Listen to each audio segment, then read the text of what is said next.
Et donc du coup, ça L'enregistrement c'est est en cours. l'enregistrement est en cours. Et ça, on le rencontre de plus en plus, dans cette période-là, de pluie intense. Pourquoi? Parce qu'en fait, on est dans un contexte à la fois de changement climatique et de pratiques aussi humaines qui fait que, tout ça se rejoint et crée ces catastrophes, qui sont très chères après, à l'État parce qu'après c'est le département qui doit déblayer tout ça.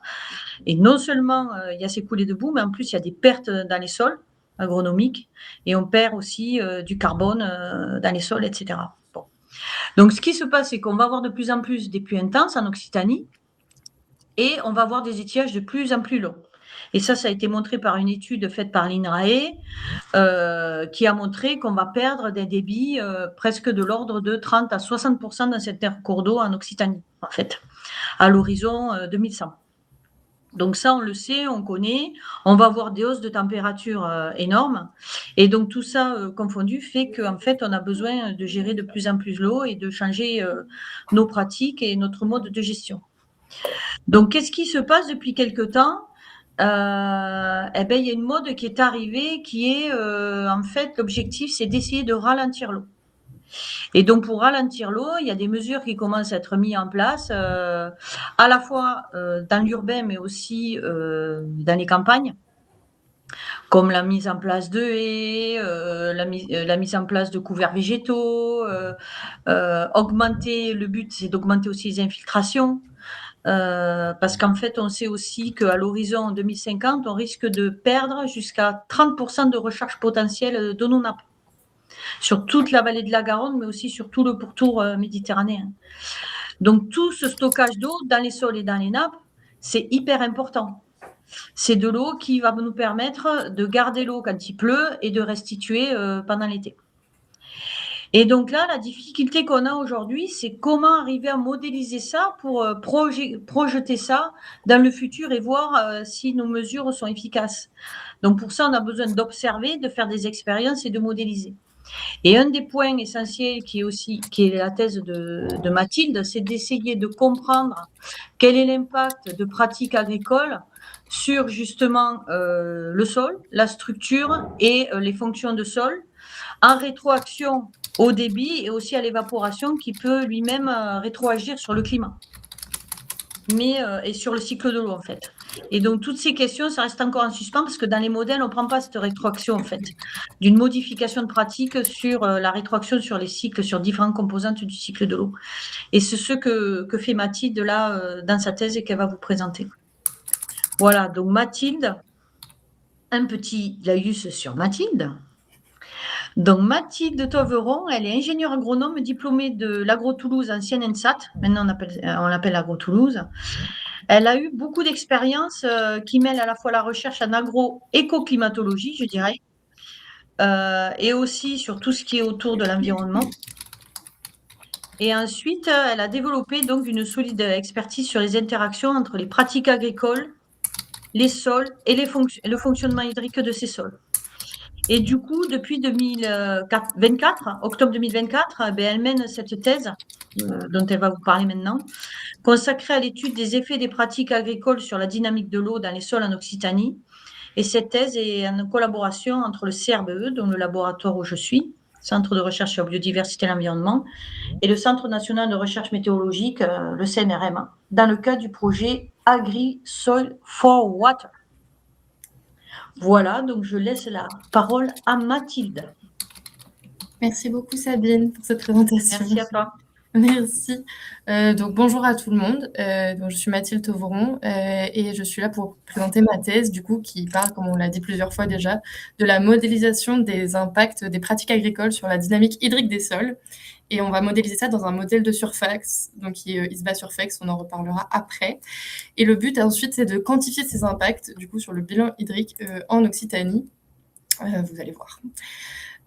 Donc rapidement, un petit plan. Donc je vous avais fait une slide parcours professionnel, mais on va pouvoir vite la passer. Puis on parlera un peu du contexte, de la méthodologie qu'on utilise en fait, et des questions scientifiques, quels vont être les vrais buts de cette étude, parce qu'il va falloir y aller pas par pas, disons. Ensuite, je vais vous présenter mon matériel et méthode, en gros, la campagne de terrain, parce que je fais un peu de terrain, les modélisations, et on parlera conclusion et perspective.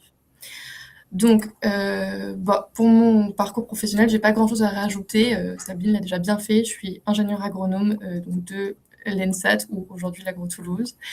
Ce que je peux juste rajouter, c'est que du coup, j'ai rencontré mes 2 directeurs de thèse. Enfin, j'ai rencontré Jean-Pierre Sartou à l'ENSAT, puisqu'il est professeur là-bas, et j'ai rencontré Aaron Boone, en fait, au cours de mon stage de fin d'études, sur lequel je travaillais déjà sur les rapports entre la gestion du sol, le changement climatique, le cycle hydrologique.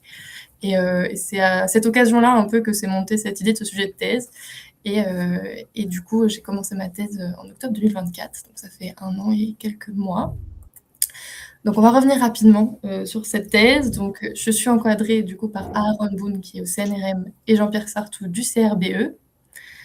Il est écrit qu'on ne voit pas les planches. Je sais pas. Caroline, tu... Est-ce que tout le monde voit les planches ou... Moi, je les vois. Oui. Ouais. Oui, oui, oui. Ok, désolée, Ok. j'ai vu un commentaire. Ah oui, moi aussi. Je sais pas pourquoi du coup. Moi, je les vois pas. Est-ce qu'il y en a qui n'ont pas du tout d'image? Moi, je vois la première planche de présentation, toujours. Ok. Si je peux me permettre, j'avais pareil. En fait, il faut cliquer sur l'écran de Mathilde. Ah. Là, vous devez être sur l'écran de Caroline et du coup, il faut aller sur les petites vignettes à droite et cliquer sur l'écran de Mathilde. Ok. Ah, ok. Oui. Je vais arrêter mon partage, c'est plus simple. Voilà. Merci. C'est bon. Impeccable. Merci. Ok, pardon. Du coup, je reviens. Donc, je suis co-encadrée du coup entre Aaron Boone au CNRM et Jean-Pierre Sartou au CRBE. C'est une thèse qui est financée donc à la fois, comme on l'a dit, par le défi clé O3T et une bourse Météo France. Et je suis du coup à l'école doctorale de l'Université de Toulouse, donc SDU2E. Donc le contexte de ce sujet, donc modéliser les impacts des pratiques agricoles sur la dynamique hydrique des sols et quantifier ces impacts sur le bilan hydrique de l'Occitanie.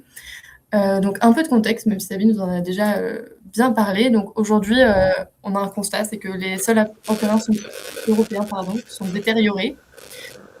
Et ce, on le sait, c'est en partie à cause des pratiques agricoles. Donc cette détérioration, on la voit parce qu'on a de la perte de matière organique, on a de la compaction, notamment due aux machines lourdes qui passent sur la terre. Les agrégats du sol sont déstabilisés, on a de la formation de croûtes de battance à certains endroits quand il fait chaud, donc ça fait des croûtes imperméables à la surface du sol qui empêchent parfois la pluie de passer. On a aussi des couches imperméables en profondeur, donc des couches de sol très compactes qui empêchent l'eau de pénétrer au plus profond du sol. Et une acidification des sols. On a une érosion aussi qui est augmentée due à ces croûtes justement qui empêchent l'eau de passer et du coup l'eau ruisselle et juste emmène du sol arable avec. Donc on a des impacts directs sur nos sociétés, sur le climat. On a des sols mal gérés qui parfois émettent directement du CO2 et d'autres gaz comme du N2O, des nitrates qui finissent dans les rivières, de la pollution, bref. Et on a une perte de terre arable par l'érosion. Donc ça, c'est... Donc voilà, on a ce constat-là de dégradation des sols, et on sait que c'est très lié du coup aux pratiques agricoles dites conventionnelles, à un labour, à des calendriers de fertilisation pas toujours optimaux, etc. Et on sait aussi qu'il existe du coup des pratiques agricoles, des gestions des sols un peu plus alternatives, on va dire, qui ne sont pas toujours utilisées, qu'on appelle l'agroécologie et l'agriculture de conservation des sols, qui protègent du coup le sol et son fonctionnement. Et donc, par exemple, je vous donne un exemple qui est la pratique de la couverture permanente du sol. Couvrir son sol, avoir toujours un couvert végétal au-dessus, ça permet du coup de protéger le sol des aléas météo, ça permet d'avoir une porosité plus élevée, ce qui évite le ruissellement, par exemple, on a parlé tout à l'heure, et donc l'érosion. On a des taux de matière organique plus élevés, des émissions de N2O diminuées, une faune de sol qui est beaucoup plus active, beaucoup plus protégée, ce qui encourage la circulation de l'eau dans le sol et la vie dans le sol, en fait, et ce qu'on va appeler la bonne santé du sol, donc un sol qui fonctionne, qui retient l'eau, qui peut la restituer aux plantes, parce qu'on parle d'agriculture ici, donc c'est important quand même d'avoir une production végétale. et une meilleure stabilité du sol, donc il va mieux tenir, il va moins s'éroder, et notamment à la fois grâce à la diminution du ruissellement et à une augmentation du pourcentage de matière organique. Bon, tout ça, ça existe, c'est prouvé, ça fait longtemps, plus ou moins, mais voilà. On pose un premier problème dans cette thèse qui est qu'en fait, des bonnes pratiques, elles n'assurent pas toujours un sol en bonne santé. C'est-à-dire que pour avoir un sol, comme je vous dis, qui tient, qui est en bonne santé, qui s'érode pas, qui retient l'eau, etc. Des bonnes pratiques sont nécessaires, évidemment, mais en gros, c'est un ensemble de bonnes pratiques. Donc, faire une pratique agricole par une pratique agricole, c'est difficile. En plus, il y en a plein, c'est varié. Le mot pratique agricole, il est un peu valise, on met tout dedans. Donc, on verra plus tard, mais voilà, ça donne un peu de contexte à ce qu'on fait. En ce qui concerne la dynamique hydrique des sols, on sait aujourd'hui que des pratiques, du coup, comme je viens de vous parler, un peu plus de conservation du sol, elles peuvent vraiment avoir un impact positif sur certains sols et faites dans des bonnes conditions, avec des papiers qui montrent une conductivité hydraulique, donc une infiltration, une façon de circulation de l'eau qui peut être 3 fois supérieure qu'un sol qui est labouré souvent, une augmentation de la capacité en eau disponible. Donc, comme je disais, l'eau peut pénétrer dans le sol, elle peut être retenue, elle peut être restituée à la plante. En plus, comme le sol est moins compact, les racines peuvent aller plus bas et il peut y avoir une meilleure gestion du réservoir que constitue le sol, en fait, par la plante. Et on a globalement des améliorations du fonctionnement hydrique du sol et hydraulique. Donc, avec la biologie du sol qui se développe. Et ça, c'est important. Et en fait, dans cette étude, on va essayer de modéliser ça pour voir si, en mettant bout à bout et en faisant ces pratiques-là sur des grandes étendues, est-ce qu'on va avoir du coup un changement du cycle hydrologique sur l'Occitanie, moins de coulées de boue, moins de pertes d'eau finalement, ou pas, peut-être, nous verrons. Tout ça, évidemment, dans un contexte du coup de réchauffement climatique. Je vous apprends rien, avec des sécheresses qui vont être de plus en plus fréquentes, de plus en plus longues aussi. Là, c'est des résultats du projet Explore 2. Et aussi avec des scénarios avec des pluies extrêmes. Alors sur mes cartes, on voit qu'en Occitanie, on n'est pas tant touché. Mais il faut quand même se dire qu'une pluie très forte, ça abîme le sol, surtout s'il n'est pas couvert. Ça peut permettre justement la formation de ces croûtes en surface. Et donc, on a vraiment besoin de gérer nos sols de façon durable si on veut espérer continuer de faire de la production alimentaire viable et puis essayer de protéger un peu notre environnement et nos systèmes. Donc, on a plusieurs questions scientifiques dans ce projet. Donc, la première, c'est quels sont les impacts des pratiques agricoles sur le bilan hydrique en Occitanie? Donc, on va s'intéresser, comme je viens de vous l'expliquer, au bilan d'eau. Est-ce qu'en mettant en place la paramétrisation pratique agricole sur laquelle je travaille, est-ce qu'on va se rapprocher des observations et est-ce qu'on va voir la réalité? Est-ce que cette paramétrisation manque vraiment au modèle aujourd'hui?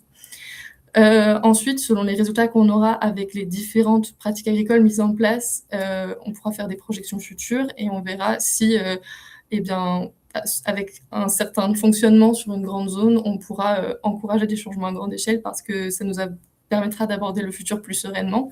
Est-ce que si on arrête le labour sur toute l'Occitanie, c'est magique et on économise beaucoup d'eau? Peut-être, on ne sait pas encore, mais voilà. Aussi, ce sera intéressant d'apporter des résultats de modélisation selon différentes perspectives climatiques de différents schémas agricoles. On va étudier la production agricole aussi, le GPP, donc la production agricole. Donc voilà, est-ce qu'on peut réussir à avoir des systèmes agricoles sains qui n'ont pas trop d'eau, pas trop d'irrigation non plus? Voilà. Et enfin, une question très technique qui est celle qui va le plus nous occuper aujourd'hui, qui est comment modéliser les pratiques agricoles, qu'est-ce qu'on peut utiliser pour stimuler au mieux la réalité. Comme je vous l'ai expliqué, le mot pratique agricole, il est compliqué, il implique beaucoup de choses, donc quels aspects avons-nous décidé de développer pour l'instant, du moins, sachant qu'on a une hypothèse forte pour l'instant quand on parle de scénario agricole avec les sols labourés qui seraient plutôt en mauvaise santé. Est-ce que c'est la réalité? Non, on sait qu'il y a des sols indispensables même, donc voilà, il faut mettre de l'eau dans son vin. Et aussi, voilà, on aurait estimé du coup la proportion des parcelles labourées en Occitanie. Elle est difficile et savoir quelle proportion serait viable ou pas. Peut-être que 100% est viable, on verra. Donc, comme j'ai commencé à vous le dire, il y a plusieurs difficultés dans ce projet. Déjà, des difficultés liées du coup aux pratiques agricoles. Elles sont complexes, elles sont changeantes, elles sont variées. Ce ne sont pas les mêmes tous les ans. Donc, qu'est-ce qu'on choisit, comment on représente, quels sont les effets. Il est difficile aussi de représenter, par exemple, le passage du tracteur à la parcelle. Vous allez voir, on a un modèle physique qui utilise a priori pas trop l'IA, ou voilà. Et voilà, et donc c'est difficile de dire passage du tracteur comme ça quand on fait des données sur la France, sur l'Occitanie, sur des larges zones. Comme je l'ai expliqué, la santé des sols et plein de facteurs. Et si je peux me permettre, Mathilde, tu coupes un peu. Oui. Est-ce que peut-être si tu coupes ta caméra, on t'entendra mieux? J'ai l'impression que la connexion n'est pas parfaite. Comme ça peut-être. On va essayer. Merci. On va essayer. Voilà. Et donc, comme je vous ai parlé, on parle de pratiques agricoles, mais en fait, on s'intéresse à la santé des sols. Il y a des sols qui sont déjà bien, même comme ils sont cultivés aujourd'hui. Et il y a des sols qui sont vraiment très détériorés et dont il faudrait commencer un processus de changement pour essayer de leur redonner un peu de force, de santé, on dit. Et on a aussi des difficultés liées du coup au modèle de surface. Donc en général, dans les modèles de surface physiques comme celui que j'utilise, ça existe quasiment pas, les pratiques agricoles. Donc il faut être créatif, on va dire. C'est un modèle physique, comme je le disais, et le moins de paramétrisation on a, le mieux c'est. Donc on ne peut pas trop rajouter plein d'infos. Je ne sais pas comment dire, on a accès à des bases de données, il faut essayer de faire avec ce qu'on a, et ça rajoute du challenge. Donc, la méthodologie globale de ma thèse. Donc, dans un premier temps, on a commencé par une campagne de terrain et de la bibliographie pour pouvoir implémenter de nouveaux paramètres PO-transfert sur FlexISBA. Donc, le PO-transfert, c'est les fonctions qui gèrent l'eau, la façon dont se diffuse l'eau et la chaleur dans un sol. Donc, essayer de modifier ça en rapport avec les pratiques agricoles. Ensuite, on voudrait calibrer ces nouvelles modélisations sur le champ instrumenté d'ORAD, dont j'en parlais tout à l'heure, c'est le champ sur lequel je travaille pour l'instant. Puis, lorsqu'elles seront validées, on voudrait étendre ces modélisations à toute l'Occitanie, voir quels seraient les impacts sur la modélisation de ces nouvelles paramétrisations. Et ensuite, on aimerait du coup, comme je vous l'ai déjà dit, faire des modélisations sur le temps futur, pour voir avec différents scénarios agricoles les différents impacts que pourrait avoir une gestion des sols différente. Donc, un petit matériel et méthode. Donc, on va parler d'abord du modèle que j'utilise, puis de mon site d'études et enfin des pratiques agricoles. Donc, pour commencer, moi, je travaille avec le modèle SurfexISBA. Qu'est-ce que c'est? Donc, Surfex, c'est une plateforme qui est utilisée à la fois pour la prévision météorologique et à la fois pour les études climatiques.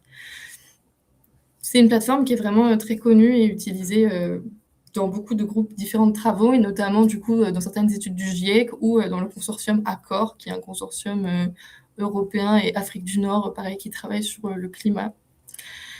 Dans cette plateforme Surfex qui est composée de plein de modèles, un modèle de ville, un modèle de mer, on utilise le modèle ISBA.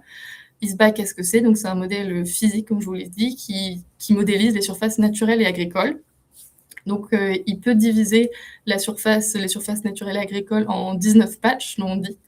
Donc, il a dont 2 qui concernent le monde agricole, les champs, en faisant une différence entre les plantes en C3 et les plantes en C4. C'est des façons de respiration des plantes. ISBA possède aussi du coup un modèle de végétation explicite et un modèle de sol explicite qui me permet de faire plusieurs couches de sol, ce qui est important pour mon sujet. Et peut-être que vous connaissez la chaîne hydrométéorologique Safran ISBA Modco, qui permet de modéliser des flux hydrométéorologiques, donc avec atmosphère, surface terrestre et modélisation de réseau hydrique. Donc c'est pour dire que c'est une plateforme qui est très utilisée et des modèles qui sont validés, utilisés dans plusieurs groupes de travaux de recherche. Donc, on va parler maintenant de mon site d'études. Donc, comme j'ai pu vous le dire, je travaille du coup sur la parcelle agricole instrumentée d'ORAD. Donc, c'est une parcelle qui se trouve à quelques kilomètres de Toulouse. C'est un champ cultivé donc par un agriculteur. C'est un champ qui est non irrigué, ce qui est important parce que je ne travaille pas du tout sur l'irrigation dans pratique agricole, pas celle-là. C'est du coup une parcelle qui est agricole, mais qui est aussi instrumentée, c'est-à-dire que le CES Bio a là-bas plusieurs outils de mesure, un mât, ils prennent en compte la météo, ils suivent les rendements agricoles, et du coup, ça permet que ce site, on a toutes les infos dessus, notamment en termes de flux. Et c'est ce qui nous permet ensuite de valider si notre modèle, si la nouvelle paramétrisation que je suis en train de mettre au point est proche de la réalité ou non. Donc c'est pour ça qu'on a choisi ce terrain-là. C'est assez important. C'est une terre qui est en gestion conventionnelle, avec principalement une rotation blé-colza. Et nous, on l'étudie sur les années 2006 à 2019 pour l'instant, parce que c'est là qu'on a le plus de données. Je vous ai fait un petit calendrier agricole, voilà. Donc vous pouvez voir que c'est majoritairement blé-colza. Voilà. C'est un site du coup en Occitanie, donc une moyenne de température de 12,5 degrés par an. Qu'est-ce que je peux vous dire? C'est assez classique, hein. Il y a un profil moyen de température qui est assez classique, avec des températures en moyenne à 25 degrés, on va dire, en été, autour de 5 en hiver. Là, je vous ai mis des anomalies de température pour qu'on puisse repérer les années qui sont plus ou moins chaudes par rapport à la moyenne. Donc, on voit par exemple que 2006, 2011 et 2012 ont été des années plutôt chaudes, par exemple. Voilà. Et ensuite, cette heatmap me permet déjà d'introduire les heatmaps parce qu'on va en avoir plusieurs dans cette présentation. Et en gros, elle nous permet de voir qu'on étudie quand même la variabilité saisonnière et entre les années. Et donc, elle permet de voir quel mois de mai, par exemple, était plus chaud par rapport au mois de mai moyen. Donc, par exemple, on voit que mai de 2011 était vraiment plus chaud, mais que le juillet 2011 a été vraiment plus frais, malgré que ce soit une année globalement plus chaude. C'est assez important parce qu'en agriculture, la saison agricole est importante. Nous, on essaie de se concentrer sur la période mars-avril, septembre-octobre, enfin la période entre ces deux bornes-là. Donc voilà. La même chose en précipitation. On a des années plus ou moins pluvieuses, avec le mois de mai vraiment plus pluvieux que les autres en général. 2011 et 2012 étaient plus chaudes, mais elles étaient aussi beaucoup plus sèches, par exemple, alors que 2013-2014 étaient vraiment plus pluvieuses. Il pleut environ 666 mm par an en moyenne. Enfin, voilà. Et puis là, pareil, on peut voir des mois du coup plus ou moins pluvieux. Donc, par exemple, janvier 2013-2014, je ne sais pas s'il y en a qui s'en rappellent, mais il paraît que c'était très pluvieux. Donc maintenant, on va parler un peu des effets des pratiques agricoles qu'on veut mettre en place et qu'on veut modéliser pour bien comprendre le sujet. Donc, dans les scénarios où on parle de pratiques conventionnelles et de labour, enfin, pour parler de ce genre de scénario, donc on aimerait que le modèle soit capable de modéliser un peu mieux les croûtes de battance, la compaction profonde et notamment le fait qu'il y a un effet de densité apparente qui change selon que le tracteur vient de passer ou non sur la parcelle. Voilà. Alors que dans les scénarios avec agroécologie, on va dire, on aimerait pouvoir représenter du coup la couverture du sol, le fait qu'il puisse y avoir des mulches, des paillages, des résidus agricoles, et présenter des systèmes peut-être, ça on verra en fin de test si on a le temps, mais des systèmes un peu plus alternatifs avec de l'agroforesterie ou des systèmes de culture qui présentent deux cultures en même temps, par exemple du blé sous luzerne. Voilà, mais ça on verra ensuite. Donc ça, c'est ce qu'on a choisi de représenter et dont on se creuse la tête pour modéliser.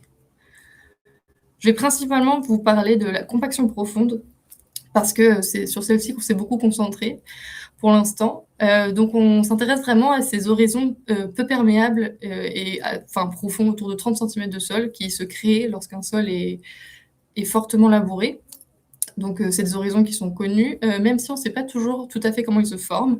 Ça peut être dû au poids des machines, ça peut être dû au labour avec le labour qui lisse le sol à 30 cm, ou des fois des lessivages d'argile qui vont colmater plus en profondeur vers 30 cm, ce qui fait vraiment des couches de particules fines très difficiles pour l'eau à percer. Et donc, pour représenter tout ça, parce qu'on va pouvoir non plus diviser qu'est-ce qui est dû à quoi, on voudrait modifier les paramètres de pédotransfert pour altérer l'infiltration et la circulation de l'eau dans le sol, et c'est ce qu'on a fait pour l'instant. Et à ça, on couple aussi le fait que la densité apparente change. Pour l'instant, le modèle ne prend pas en compte la densité apparente du sol, alors que c'est un paramètre assez important pour l'infiltration et son fonctionnement hydrique. Donc, il y a une modélisation qui a été développée il n'y a pas longtemps et qu'on a testée pour ce projet qui permet de prendre en compte cette densité apparente dans le fonctionnement hydrique du sol. Et nous, ce qu'on aimerait après, c'est pouvoir faire changer cette densité apparente. Donc, elle vient juste d'apparaître et pour le moment, elle est fixe. Elle est juste calculée selon la texture du sol, le pourcentage d'argile, etc. Et nous, ce qu'on aimerait, c'est pouvoir la faire évoluer en estimant les passages de tracteurs, puisqu'en sol labouré, on sait bien que dans un premier temps, la densité apparente baisse, donc le sol s'infiltre mieux, mais qu'avec le temps et les pluies, elle va se redurcir et remonter parfois même assez vite. Donc voilà, en ce qui concerne la couverture du sol, du coup, on aimerait améliorer éventuellement le schéma de litière. Aujourd'hui, donc il y a une litière qui peut être modélisée sur le sol, donc une couche au-dessus du sol, et qui augmente sa résistance à l'évaporation, ce qui est déjà très bien. Mais on aimerait bien prendre en compte l'albédo, puisqu'on peut faire des litières de paille, par exemple, qui ont un albédo très clair, et ça, on sait que ça a vraiment un rôle dans le réchauffement climatique et éventuellement dans le cycle de l'eau aussi, évidemment. Et on aimerait bien prendre en compte que ça fait aussi une vraie réserve d'humidité du sol et de matières organiques qui ont aussi des effets importants pour le fonctionnement du sol. Et après, si on a le temps de faire des systèmes un peu alternatifs, on sait que l'agroforesterie, le système blé sous luzerne, ça c'est plus du changement lors de grandes modélisations. J'ai rien à paramétrer vraiment et rien à ajouter dans les modèles. C'est plus des expériences à faire si on a le temps pour voir leurs effets à long terme. C'est possible, quoi. On va revenir un petit peu sur la campagne de terrain. Du coup, ce projet a intéressé l'OFB, l'Office de français de la biodiversité, qui a permis de financer une campagne de terrain, alors qui a un peu servi mon sujet, mais pas que, donc je vais en parler à demi-mot. Mais en gros, elle permettait de comparer des parcelles agricoles avec des parcelles voisines en prairie. Et on a fait des mesures, comme vous pouvez le voir, d'infiltration, notamment d'infiltrabilité. On a fait des mesures de Birkan, donc on met de l'eau et on voit en combien de temps l'eau s'infiltre. Ça, c'est la même chose avec un double anneau qui est censé être un peu plus précis. Donc, c'est Jean-Pierre Sartou qui a mené ce projet avec deux stagiaires, Cyrielle et Baptiste. Mais ça a été assez utile pour voir le terrain, pour se rendre compte de comment se comportaient les sols en Occitanie. Et je vais vous présenter une figure qui est ressortie quand même de cette étude qui a été faite par Cyrielle Peset, du coup, et qui montre que, donc en vert, vous avez la prairie dans le binôme, et en rouge, vous avez la parcelle cultivée. Et on voit que pour tous les binômes, à part pour le binôme 12, il y a significativement des grandes... le binôme n'est pas significatif non plus. Mais la prairie, sur les premiers horizons, jusqu'à 40 cm, est souvent beaucoup moins dense que et elle est significativement moins dense, en tout cas, que la parcelle labourée. Et ça, c'est assez important, et c'est sur ça qu'on se base pas mal pour se dire qu'il y a vraiment un problème d'infiltration sur ces 30 premiers centimètres, on va dire, en parcelle labourée, et qu'il y a un potentiel, on va dire, qui est plus élevé. Et c'est ça qu'on essaie d'ajouter pour... Donc, pour parler des simulations sur FEX, quelle est la méthodologie ? On a testé déjà différentes options du modèle par défaut pour sélectionner celui qui était le plus cohérent pour notre étude. Et puis, on a analysé des simulations sur les 14 ans, donc je vous ai dit de 2007 à 2019, pour regarder le comportement par défaut de la modélisation de la parcelle de radé. Alors, aujourd'hui, j'en suis plutôt aux expérimentations de différents changements, donc destinés à modéliser les pratiques agricoles, pardon. Donc, on a notamment pris en compte la densité apparente et on essaye de diminuer la capacité hydraulique à saturation pour s'approcher au plus des observations. Je vais vous montrer des figures après. Et ensuite, le principe, ce sera de sélectionner les expériences les plus pertinentes. On essaie d'y arriver là. Celle qui valide la biblio et de se rapprocher des observations. Donc, on a recommencé une campagne de terrain pour essayer vraiment de s'approcher au maximum de ce qui se passe à Oradé spécifiquement. Donc là, c'est des modélisations qu'on a faites. Donc, en vert, vous avez le traçage des observations, une représentation d'observation. Donc, c'est l'humidité du sol. Le premier, c'est 5 cm, 10 cm et 30 cm du sol. En vert, du coup, vous avez les observations, et en fait, on voit qu'elles sont systématiquement en dessous de ce que le modèle modélise. Voilà. Et donc, c'est le modèle par défaut, là. Donc, c'est vraiment le truc de base à Oradé. On voit quand même qu'on est proche. Genre, c'est pas une mauvaise modélisation du tout. On a bien les pluies qui font des pics dans l'humidité du sol. On est assez proche, mais on voit que cette eau, elle est systématiquement surestimée. Et donc, on pense qu'en mettant en place les pratiques agricoles que les pratiques agricoles qui ont dégradé le sol et que du coup il n'est plus à son potentiel maximum, et que grâce à ça on va réussir à avoir une modélisation du sol plus proche de la réalité avec moins d'eau dans le sol. Donc pour cela, on a fait différentes expériences. Donc vous allez les voir dans les trucs d'après, dans les graphiques d'après, je vous les présente en avance. Donc on a d'abord l'expérience par défaut qui sera toujours en violet. Donc c'est Surfex avec tous les paramètres par défaut, exactement comme celle qu'on vient de voir. Ensuite, il y a une expérience qui s'appelle Book Density dans les légendes et qui représente dont les paramètres hydriques ont été modifiés et pas fait basiquement avec ce que Surfex connaît avec la texture du sol, argile et tout ça. Donc selon, comme je vous en ai un peu parlé, la méthode de Descharmes-Hall, donc c'est la nouvelle paramétrisation qui est en train d'être mise en place et qu'on est en train de tester. Voilà, donc ça c'est le orange. Ensuite, il faut savoir que dans de nombreux modèles hydrologiques, l'infiltration dans le sol, la conductivité hydraulique, elle suit une loi exponentielle. Et donc, on a essayé de remettre ça, puisque dans Surfex, il ne le fait pas. Donc, l'expérience jaune, elle est à base d'une loi exponentielle toute bête, assez cohérente avec la bibliographie et ce qui existe. L'expérience numéro 3, en bleu, elle met une discontinuité à 30 cm, puisqu'on part du principe qu'il y a une couche imperméable autour de 30 cm, donc avec une infiltration normale calculée sur la base de la texture, puis une infiltration très difficile à 30 cm. Et enfin, l'expérience qui s'appelle compromis, c'est un peu un mélange des deux précédentes, avec donc une cassette exponentielle qui est censée s'approcher le plus de la réalité, on va dire, mais avec quand même une espèce de discontinuité, autour de 30 cm. C'est ce profil que vous voyez là.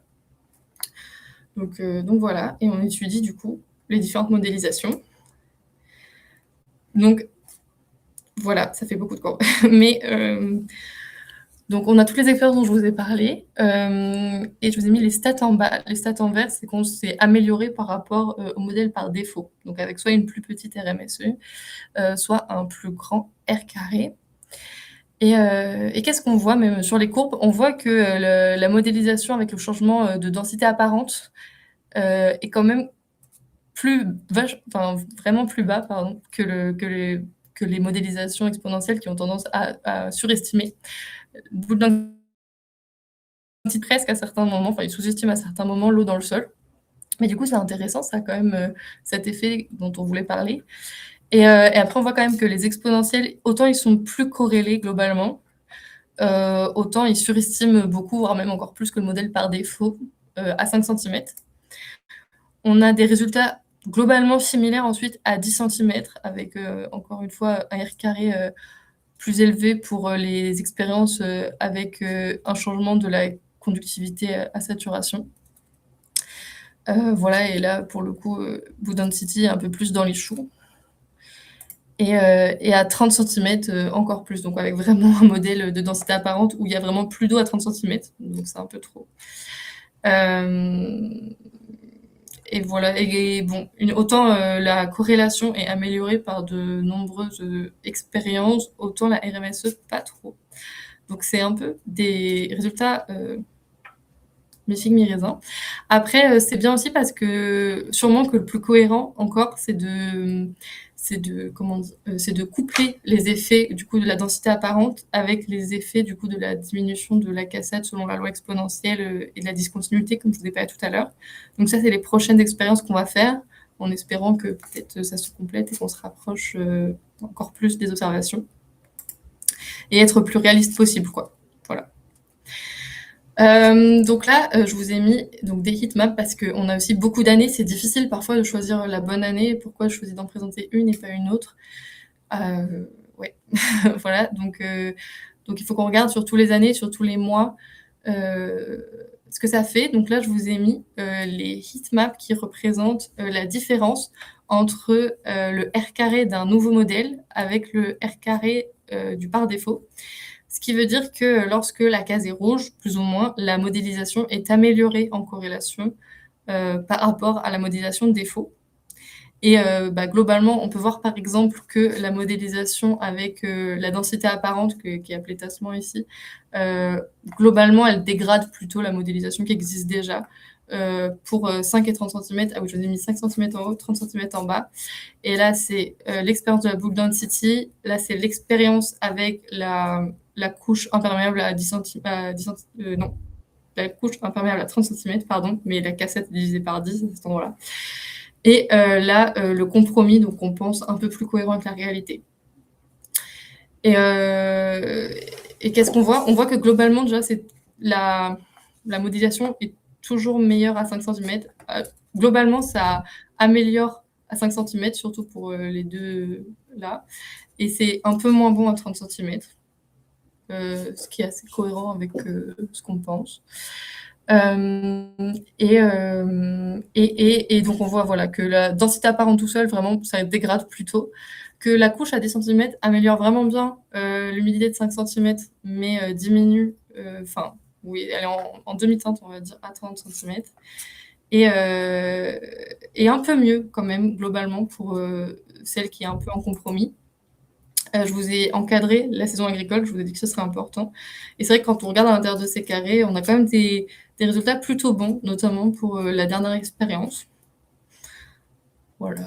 J'ai fait pareil avec les deltas, du coup, cette fois de la RMSE, savoir quand est-ce qu'il était amélioré ou diminué par rapport à la modélisation par défaut. Je peux directement vous mettre avec la saison agricole. Bon, on voit quand même que ça marche beaucoup moins bien avec la RMSE. Elle est très souvent quand même détériorée. Moins sur la période agricole, quand même, c'est important de le noter. Là, on voit quand même que c'est l'expérience avec la couche à 30 cm qui, je pense, fonctionne le mieux, même si on voit que là, à 5 cm, il y a vraiment une belle augmentation avec la prise en compte de la densité apparente. Donc on se dit vraiment il y a quelque chose à jouer, peut-être à mettre les deux ensemble et à voir comment ça réagit. C'est vraiment la prochaine étape, il me semble. Enfin, parce qu'on parle de bilan d'eau sur une région, à terme du moins, même si là pour le moment on travaille vraiment qu'à la parcelle d'Oradé. Donc je vais vous parler du paramètre LE qui est la chaleur latente ou plutôt l'évaporation et l'évapotranspiration. L'évaporation surtout. Et c'est un paramètre très important lorsqu'on fait le bilan d'eau du sol. Et donc c'est très important aussi de regarder comment il se comporte et pas seulement l'humidité dans le sol à 5, 10 et 30 cm. Et donc là, on a toujours nos 3 expériences. Et encore une fois, c'est en demi-teinte avec du coup la densité apparente qui quand même dégrade plutôt fortement la modélisation de l'évaporation. Mais on a des vraiment meilleurs résultats à 30 cm du coup pour l'évaporation du sol, et ça c'est assez encourageant aussi, même si on voit que ça dégrade un peu à 5 cm. Il va falloir faire des compromis dans tous les cas. Mais voilà, c'est mes premiers résultats. Et en fait, je suis allée un peu vite parce que j'ai pas voulu passer trop de temps, mais je peux revenir si c'était un peu rapide justement du coup, parce que je vois que j'ai un peu de temps encore. N'hésitez pas à me demander. Du coup, conclusion et étapes à suivre. Donc déjà en conclusion, on a réussi à plutôt bien modéliser la parcelle d'Oradé. On a des modélisations qui tiennent la route, on va dire, et des résultats intéressants. On a récupéré des données historiques qui permettent l'étude de cette parcelle sur les 20 dernières années, peut-être même les 30 dernières années. Donc ça, c'est important puisqu'il faut bien savoir modéliser l'historique et que les modélisations soient le plus proche possible du passé avant de pouvoir essayer, espérer avoir des résultats sur le futur. Voilà. Et on a une implémentation des paramétrisations pratiques agricoles qui est encore à l'étude, mais qui est prometteuse avec des résultats quand même assez attendus. Donc on est plutôt optimiste. Comme l'a dit Sabine au début, ah non, elle l'a pas dit au début de ce truc, pardon, elle l'a dit juste avant qu'on commence, mais le temps est indispensable pour faire du terrain, et là, il aurait fallu qu'on retourne sur le terrain, déjà, il y a 2 mois, je pense, en décembre, mais entre le temps et la pluie et les vacances de Noël, on n'a malheureusement pas pu retourner encore à Oradé pour continuer notre étude de terrain, pour voir vraiment comment se comporte le sol. Donc vraiment, dès qu'on peut, le but c'est de retourner à Oradé, faire des prélèvements de sol et mesurer la densité apparente, mesurer l'humidité du sol pour voir comment ça évolue et éventuellement faire une nouvelle expérience et adapter celle qu'on a déjà faite pour être au plus près de la réalité. Ensuite, on aimerait du coup améliorer les paramétrisations grâce à ces résultats et grâce aux nouvelles idées qu'on a pour avoir la meilleure paramétrisation possible. Donc, il faut encore qu'on fasse quelques tests de sensibilité, voilà, ajouter les paramètres de photosynthèse, améliorer cette modélisation qui est en cours.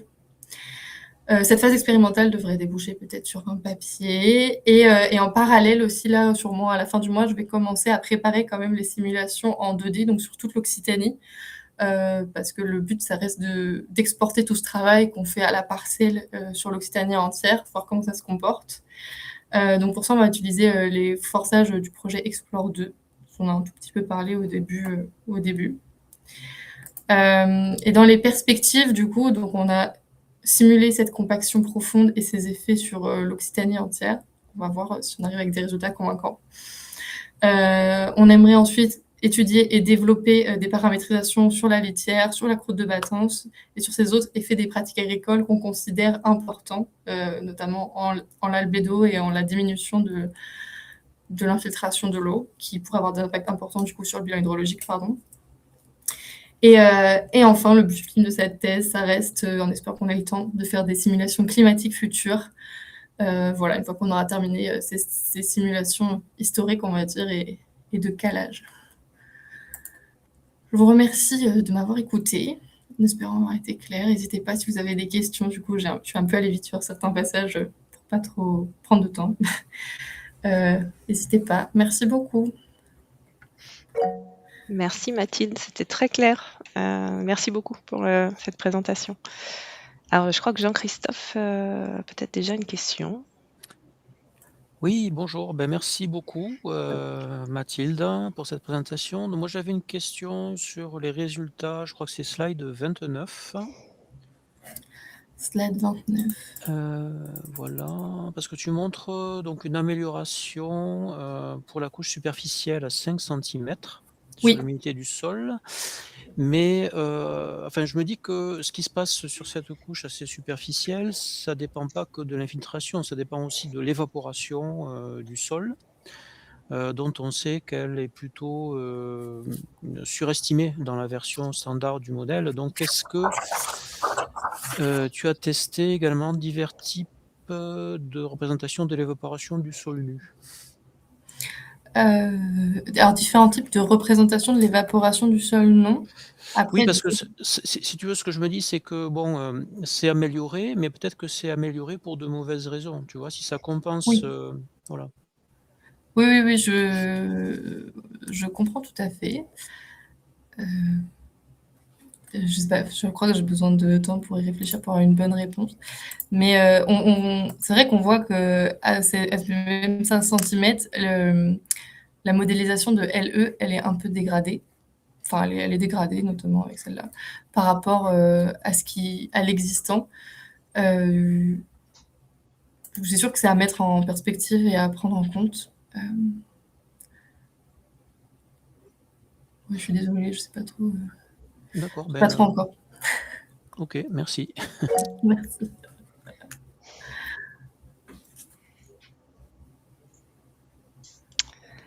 Si quelqu'un d'autre a levé la main, je crois, allez-y.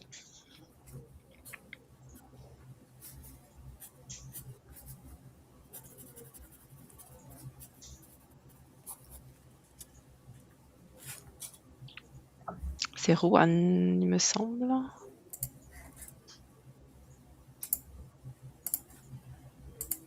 Ah, peut-être que le micro ne marche pas.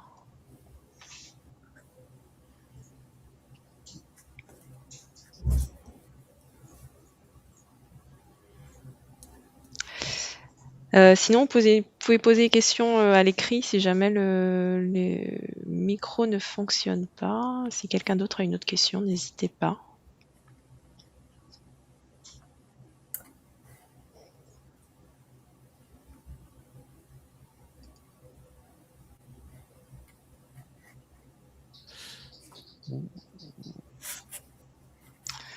Ah oui, voilà, l'audio ne marchait pas. Donc Mathilde, je vais lire la question si tu veux de Juan Dominguez, qui demande si le protocole de prise en compte de la densité apparente sur le temps, comment il sera fait en fait, ce protocole de prise en compte de la densité sur le temps. Sur le temps, mais on est en train de réfléchir avec des collègues de l'INRAE, il me semble. Dans un premier temps, pour la parcelle qu'on étudie, c'est facile parce qu'on a les données de quand passe le tracteur. Et après, il existe plusieurs papiers qui montrent l'évolution du sol après le passage du labour. Et il existe plusieurs papiers, et même nous, on est en train de faire une campagne de terrain pour essayer d'appréhender au mieux comment fait le sol. Après, sur toute l'Occitanie, donc on nous a parlé de chercheurs qui croient en la possibilité d'utiliser du coup des images satellites. Alors ça, ce sera pas forcément possible de le mettre sur long terme dans Surfex, mais en s'inspirant de ça, après, ou alors faire des zones.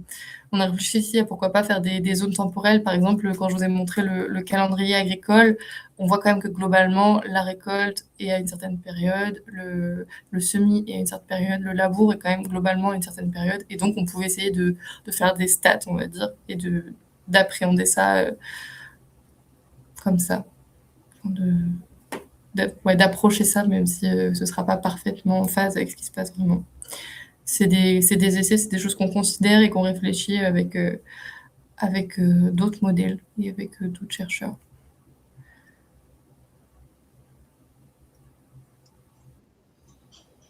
Merci. Merci Mathilde. Alors, si vous voulez, on a le temps pour une dernière question, ou sinon, on va conclure. S'il n'y a pas d'autres questions, je pense qu'on va pouvoir conclure.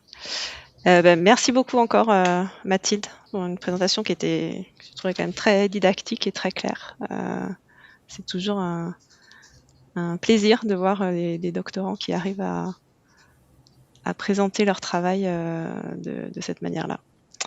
Donc voilà, merci beaucoup. Merci à tous ceux qui étaient présents. Ah, Ariane a une question. Vas-y, Ariane.